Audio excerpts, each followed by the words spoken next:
Hello guys, स्वागत है आपका सिटीजन जी चैनल पर। और मास्टर्स ऑफ हॉरर सीजन 2 में आज आप देखने वाले हो इसका फाइनल एपिसोड ड्रीम क्रूज, जिसके डायरेक्टर हैं जापानीज फिल्म मेकर नोरियो सुरुता, जो बना चुके हैं रिंग जीरो और प्रेमोनिशन। ये इस पूरे शो का सबसे बड़ा एपिसोड है। ये 1.5 घंटे की पूरी मूवी बनाई गई थी, जिसे काट कर 1 घंटे का किया गया टीवी पर चलाने के लिए। अब दोनों सीजन एंड हो चुके हैं, तो थर्ड सीजन की जानकारी मैं आपको एंड में दूंगा। बाकी प्लेलिस्ट पूरी तैयार है, आराम से देख लेना। तो चलिए अब ज्यादा देर ना करते हुए जल्दी से स्टोरी स्टार्ट करते हैं।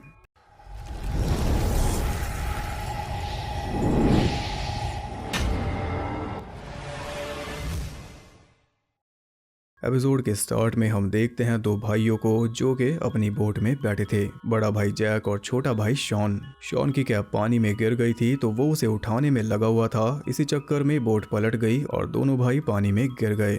जैक ने तो जल्दी से तैर कर बोट पकड़ ली, पर शॉन उस तक नहीं पहुंच पाया। जैक उसका हाथ पकड़ने की कोशिश कर रहा था और शॉन काफी नजदीक भी आ चुका था, पर फिर भी हाथ नहीं पकड़ पाया। इतनी पास आकर भी आखिर में वो जैक के सामने ही डूब गया। जैक कुछ भी नहीं कर पाया, क्योंकि अगर बोट को छोड़ देता तो खुद भी डूब जाता, ऐसा उसे डर था। पर इस गिल्ट ने आज तक जैक का पीछा नहीं छोड़ा।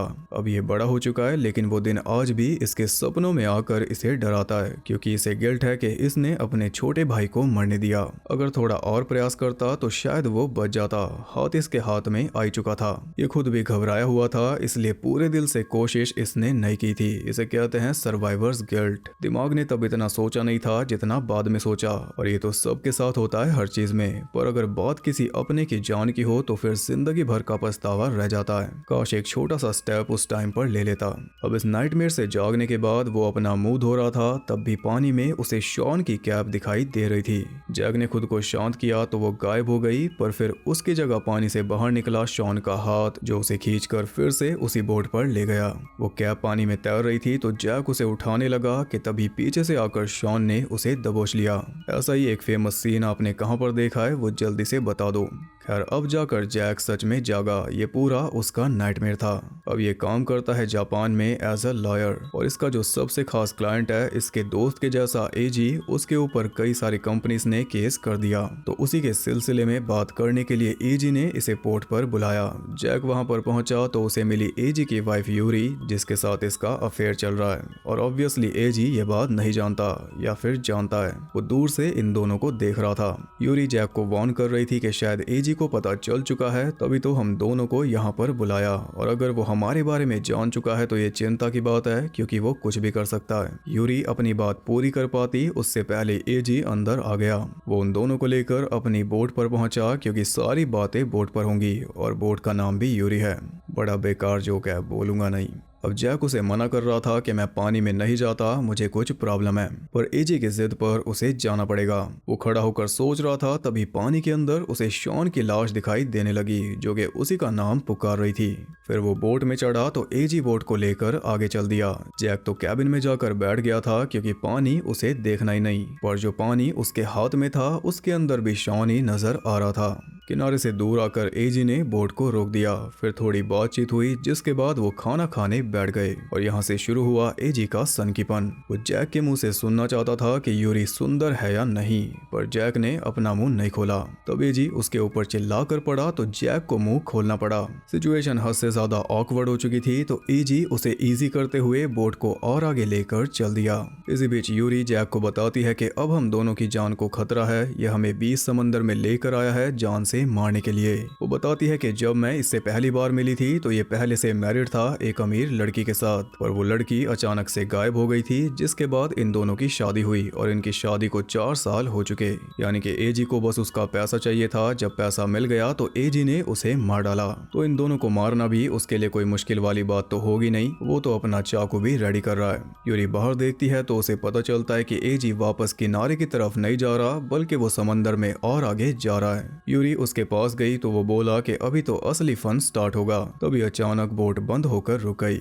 एजी नीचे चेक करने पहुंचा तो इंजन एकदम ठीक था, शायद प्रोपेलर में कोई दिक्कत होगी, यानी कि बोट के नीचे पानी में जो बड़ा सा पंखा होता है उसमें। अब जैक को रस्सी देकर वो बोल रहा था कि पानी के अंदर जाकर चेक कर, पर जैक तो पानी में जा नहीं सकता, ये तो वैसे ही डर के मारे मर जाएगा। पर एजी को इससे क्या मतलब, वो उसे फोर्स कर रहा था। तब यूरी को बीच में आना पड़ा। उसकी बात सुनकर एजी खुद पानी में चला गया और रस्सी पकड़ रखी थी जैक ने। प्रोपेलर के अंदर कुछ फंसा हुआ था, लेकिन सीवीड के बजाय वो किसी लड़की के बाल थे। एजी उन्हें हटाने लगा, तभी बोट अपने आप ऑन हो गई, मानो कोई उसे चला रहा हो। और कोई तो चला ही रहा था, क्योंकि नीचे एजी को बालों ने जकड़ लिया और तभी प्रोपेलर भी चालू हो गया, जिससे रस्सी कटकर जैक के हाथ में आ गई। अब अगर रस्सी कटी है तो फिर एजी भी तो कट चुका होगा। यूरी ने तो मान लिया था कि वो मर गया, पर जैक ने उम्मीद नहीं छोड़ी। वो एक और इंसान को अपने सामने कैसे डूबने दे। वो एजी की हेल्प करना चाहता था, पर यूरी उसे समझा रही थी कि एजी को मर जाने दे, यही हमारे लिए बेस्ट होगा। पर तभी एजी अपने आप ऊपर आ गया बिना किसी कट के। लेकिन अब उसका बर्ताव थोड़ा बदल चुका था। बेड पर बैठकर वो काफी अजीब तरीके से गर्दन हिला रहा था, मानो एजी के बजाय कोई और बाहर आया। फोन के सिग्नल वहां पर थे नहीं, तो ये दोनों रेडियो के थ्रू हेल्प मांग रहे थे। लेकिन रेडियो पर सिर्फ एक ही आवाज आ रही थी, और वो थी शॉन की, जो कि जैक को पुकार रहा था। इसी बीच एक अलग ही आवाज बोट पे से आने लगी। वो एजी था, जो कि एंकर लेकर ऊपर आ रहा था। आते ही उसने जापानीज में यूरी को कुछ बोला और बीच में ही उसकी आवाज बदल गई। अब कोई लड़की उसके अंदर से बोल रही थी।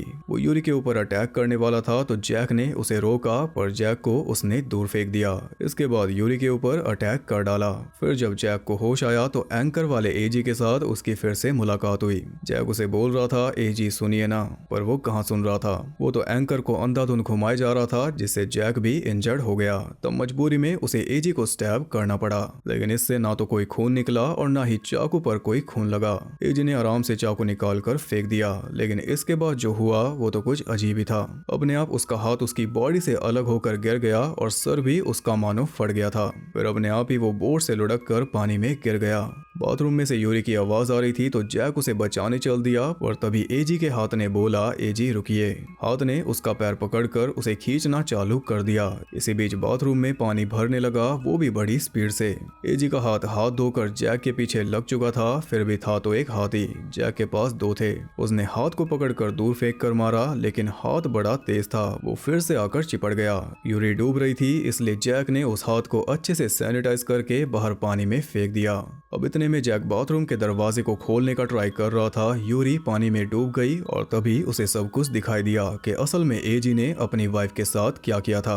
वो उसे भी इसी बोट पर लेकर निकला था और उसने बता दिया था कि मैंने बस तुम्हारे पैसों के लिए तुमसे शादी की। उसकी वाइफ का नाम था नाओमी। तो नाओमी ने बोला कि मैं तुम्हें डिवोर्स नहीं दूंगी, पर ये तो वो भी जानता था। उसने इसी बोट में नाओमी को पीटना शुरू किया और इसी बाथरूम में उसे पीट कर जान से मार डाला। फिर उसकी बॉडी को पानी में फेंक दिया, जिससे सबको लगा कि वो तो अचानक गायब हो गई, क्योंकि वो दिमाग से भी थोड़ी अनस्टेबल थी। ये है पूरी बैक स्टोरी, और जो स्टोरी अब चल रही है ये भी सीधे सीधे इससे कनेक्टेड है। इनकी बोट एग्जैक्टली उसी जगह पर रुकी जहां पर एजी ने नाओमी को मारकर फेंका था। 4 साल बाद फाइनली नाओमी का वेट खत्म हुआ। एजी फिर से कोई अपराध करने इसी जगह से गुजर रहा था, तो नाओमी ने उसकी बोट को रोक दिया। फिर जब एजी नीचे पहुंचा तो उसे मारकर उसकी बॉडी पर कब्जा कर लिया, और फिर उसे बदला लेना था यूरी से, क्योंकि अपनी मौत का दोषी वो यूरी को मानती है। एजी मैरिड था, फिर भी इसने उसके साथ चक्कर चलाया और इसके प्यार में पड़कर एजी ने नाओमी को मार डाला। यह है पूरा मामला। अब यूरी भी ऑलमोस्ट डूबकर मर चुकी थी, पर सही टाइम पर जैक ने उसे बाहर निकाल लिया। अब वो उसे सीपीआर देकर जिंदा कर रहा था, लेकिन कोई फायदा नहीं हो रहा था। पर इस बार हार मानने के बजाय जैक ने खुद को पुश किया। वो लगातार ट्राई करता रहा, जिस वजह से आखिर में यूरी जाग गई। उसने जैक को भी पूरी बात समझा दी और अब इन्हें यहाँ से निकलना होगा, वरना नाओमी दोनों को मार डालेगी। वो दोनों कोई रास्ता ढूंढ ही रहे थे, तभी नाओमी ने यूरी को भी पोजेस कर लिया। अब देखो ट्रेडिशनल जापानीज भूत। वो जैक की तरफ बढ़ रही थी, तो जैक के पास कोई ऑप्शन नहीं बचा। वो एक कुल्हाड़ी से उसे मारने वाला था कि तभी शॉन ने आकर उसका हाथ पकड़ लिया, क्योंकि वो नाओमी नहीं बल्कि यूरी है। ये सब नाओमी का माया जाल था, जिसमें फंस कर जैक यूरी को मार ही देता। वो तो इसके छोटे भाई ने आकर इसे रोक दिया। इससे जैक के सारे डाउट्स क्लियर हो गए। इसका भाई इससे नाराज नहीं है, वो इसे मारना नहीं चाहता बल्कि खुश देखना चाहता है। अब नाव की आत्मा सच में बोट पर आ चुकी थी। ये दोनों जल्दी से कैबिन में लॉक हो गए, पर वो दरवाजे को ऐसे मोड़ रही थी जैसे कागज। तब यूरी बोलती है कि मैं खुद उसके पास चली जाती हूँ, वो मुझे मारना चाहती है, इससे तुम्हारी जान बच जाएगी। पर जैक ऐसा नहीं चाहता। वो दोनों बोट के नीचे पहुंच जाते हैं, जहाँ पर नाओमी अपने तरीके से उनका पीछा कर रही थी, क्रीपी तरीके से। अब आखिरी रास्ता यही था कि बोट से कूद जाओ, पर जैक तो डर रहा था कि पानी में जाते ही वो मर जाएगा। तब यूरी उसे प्यार से समझाती है कि यहाँ कौन सा जिंदा बचेगा। जैक मान गया तो दोनों जल्दी से पानी में कूद गए। नाओमी बोट से उन्हें देख रही थी, लेकिन जल्दी वो पानी के ऊपर चलकर इनके पास आने लगी। दोनों आगे बढ़ते रहे और थोड़ी दूर जाने के बाद नाओमी गायब हो गई। उन्हें लगा कि शायद वो उसके एरिया से बाहर आ गए, पर वो गलत थे। नाओमी फिर से आई और यूरी को खींचकर पानी में ले जाने लगी। इस बार तो हाथ जैक के हाथ में ही था, पर वो भी छूट रहा था। एक और करीबी इसका पानी में जाने वाला है, लेकिन इसका भाई ऐसा होने नहीं देगा। काश मैं कह पाता कि इसका भाई अभी जिंदा है। शॉन आया और नाओमी को खींचकर पानी की गहराई में ले गया। ये शॉन को नहीं बचा पाया था, पर शॉन इसे हमेशा बचा रहा था। उसकी कैप जैक के सामने आई तो इस बार जैक ने कैप उठा ली। आगे हम देखते हैं कि जैक ने यूरी से शादी कर ली और अपने गिल्ट से भी वो आगे बढ़ गया। अपनी मौत के लिए शॉन ने इसे कभी ब्लेम किया ही नहीं था। अब दोनों गिल्ट फ्री लाइफ गुजार रहे हैं और इसी के साथ ये एपिसोड हुआ खत्म। हर बार जापानीज कहानी से इस सीजन का एंड होता है और ये कभी निराश नहीं करती।